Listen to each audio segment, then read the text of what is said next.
It's the night before Christmas. I'm making the prime rib tomorrow, so I'm gonna show you how I prep it. I like to buy mine bone-in. I think it has better flavor and it acts as like a standing rack. I'll usually have the butcher cut the bones off and then tie it back with twine. I was being a little impatient, so I'm just gonna do it myself. You see the bone. Angling my knife towards the bones ever so slightly and just guiding it right down.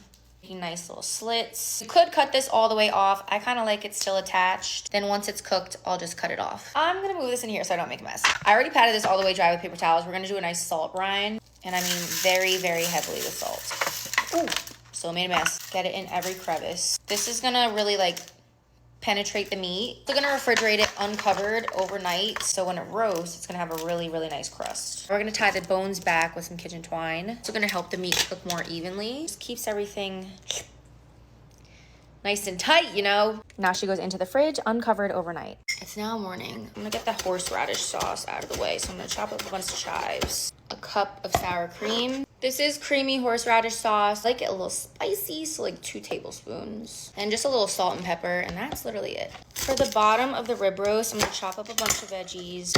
I'm not peeling these or anything. These are just gonna be the base of our au jus. A little olive oil, salt, and pepper. Now we make a compound butter, so a bunch of rosemary and thyme. Throw that in with some softened butter. Add in your favorite seasoning.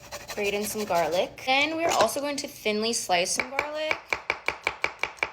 Take these tiny little slivers, shove them into the prime rib. This is looking perfect. Salt penetrated the meat, which is gonna make it tender and flavorful, but also give it a really nice crust. You could tell the outside is like dried out. Take a paring knife. We're gonna stab the top, just like everywhere. Take a little piece of garlic, dip it in your compound butter, sandwich with a little rosemary, and shove it into one of those slits. This not only helps penetrate the meat with, I need to learn a different word for penetrate, adds flavor to the meat, but it looks super festive when it's covered in rosemary. Now that she's looking so fun and festive, we get to rub her down with the butter. Love your meat, and it'll love you back. I'm actually baking this at my sister's house, so I'm gonna cover her up and then show you what it's like when it's done. I baked this at 500 degrees for 15 minutes, then reduced the heat to 325 and baked this 13 minutes per pound. And I pulled it at 120 degrees Fahrenheit. Cut off the twine and the bones. I always get so nervous for the big reveal, but wait for it.